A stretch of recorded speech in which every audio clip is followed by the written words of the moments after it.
This is Combat Commander video number 3. So I'm going to start looking at orders in a little bit more detail. Some general rules for orders.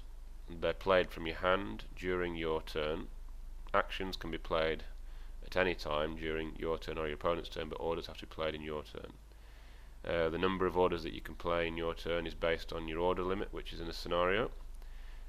If an order activates something, either a unit or a player, that unit or player can only be activated once per turn. So like I said before, you can't activate a rifle squad, say, and move them, and then in the same turn play a fire order on them and get them to fire as well. They can only be activated once. The other key rule is that once the order's actually been played, something's got to happen in order for the order to be a legal play. You can't just play an order for the sake of it and do nothing with it and then just get it out of your hand. You have to, if it activates a unit's actually got to do something. If it's a move order, one of the units activated has actually got to move. If it's a fire order, one of the units has actually got to fire. So it could be the case that you've played a fire order and you find that none of your units have actually got line of sight, in which case you would take the fire order and you put it back in your hand. It's not a legal play. That's pretty much it for general rules.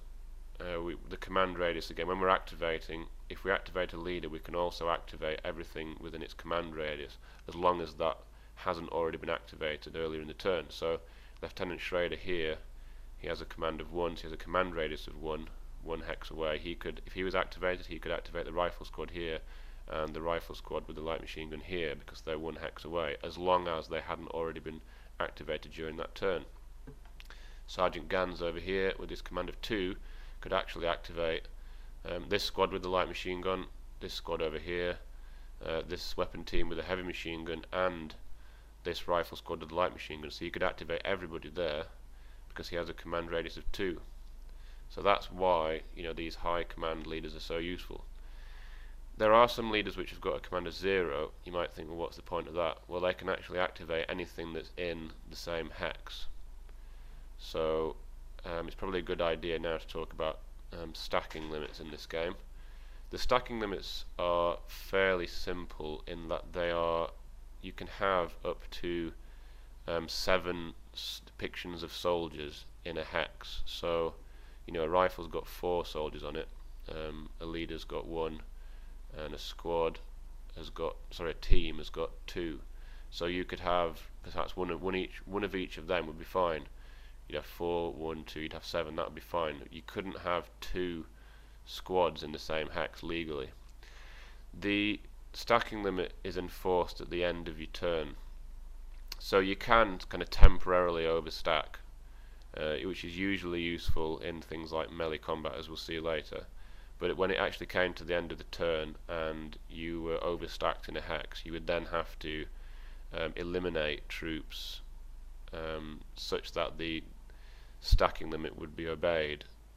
If this happens, you are allowed to swap a squad, sort of deploy them into 2 teams, and then eliminate one of the teams rather than just having to eliminate a squad dead. So if you ended a turn, I won't move them, but if you ended a turn with 2 squads in the same hex, you would have 8 soldiers, which would be too many. But you could then deploy one of the squads into 2 teams and eliminate one of the teams, so you'd end up with a squad and a team. Okay, so we'll start with the move order. That's the first order that we're going to start with. I'm not going to do it in its entirety because there is a part of the move order that deals with opportunity fire. If the enemy plays a fire action during your move order, they can shoot at you as well. I'm not going to deal with that at the moment. I'll come back to that. We'll just deal with the basics of actually moving. The move order activates a unit, so it can activate a squad, a team, or it could activate a leader. And then each of the units activated can spend its movement points, which, if you remember, is the 3rd stat on the bottom. So 4 for the rifle squad, 6 for Lieutenant Schrader.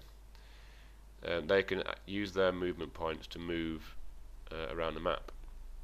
the terrain chart, which is on the player aid sheet in Combat Commander Europe and presumably in Combat Commander Pacific as well, that tells you the costs of the various types of terrain.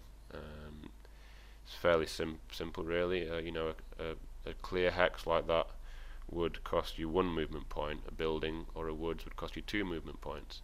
You've also got hex side terrain like the walls here. You could have fences or hedges as well, and they add 1 to the cost of moving into that hex if you move over that hex side. So say for the squad here with a light machine gun, if they wanted to move from their woods into this building, that's going to cost them 3 movement points, 1 to go over the wall and 2 for the building. There's hills as well.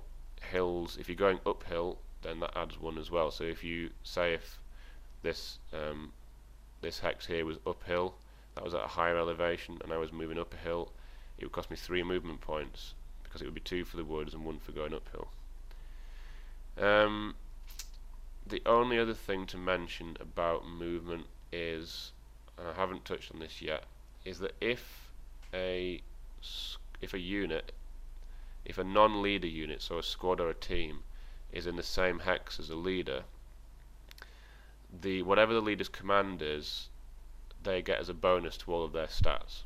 Now the vassal mod here does it automatically, so you'll see when I put the rifle squad here in the same hex as Lieutenant Schrader, all of their stats are going to increase by 1. So now they've gone from a 5-5-4 into a 6-6-5 with 8 morale as well. This one's got 7 morale, so it's added 1 to all of their stats. The reason that I'm mentioning this now is because you can move when you're doing a move order normally. I'm just going to move him back for a second. When you're doing a move order normally, you have to move one unit completely and then come to the next unit and move them completely. You can't move Lieutenant Schrader a couple of hexes, then come back to the rifle squad, move the rifle squad, and then carry on moving Lieutenant Schrader. You have to move each unit individually and move them completely before moving into the next one. However, if you're stacked, if you're in a stack, you can move the whole stack together. And the reason for doing this, I mean, if it was a rifle squad and a team, legally 4 guys and 2 guys, it's legal stacking. You could move them as a stack, but there's no real point. The reason that you would move as a stack is for the command bonus. So if the rifle squad and Lieutenant Schrader move together, then the rifle squad would have 5 movement points instead of 4. If you choose to move in a stack like this, you have to stay in the stack from the beginning to the end of the movement. You can't say, because in this example Lieutenant Schrader would have 6 movement points and the rifle squad would have 5, you couldn't move them so that they'd used up 5 movement points and then Schrader could move an extra hex. You would have to start together and finish the movement together. There's no dropping off units, there's no splitting up, anything like that. If you're moving as a stack, you start moving as a stack and you end your movement as a stack. I think that's pretty much it for movement. Oh, the other thing to say, with a move order you cannot move into the same hex as an enemy unit. You can move into the same hex as an enemy unit, but that's with an advance order, which we'll come to in a second. With the move order you can't use the move order essentially to move into melee combat. Okay, I'll just finish with a few simple examples of movement. So I've played my move order. I'm going to choose to activate Lieutenant Schrader.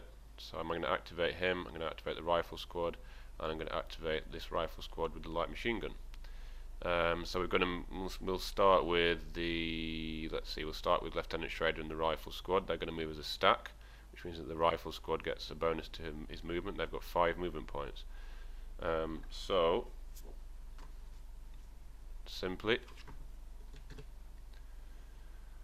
I'm going to move them there for 1, but I'm entering a road hex, which if you'll check the terrain chart says that I get +1 movement. So that'll be 1, 2, 3, 4, 5, 6, because I get the 1 for the road bonus.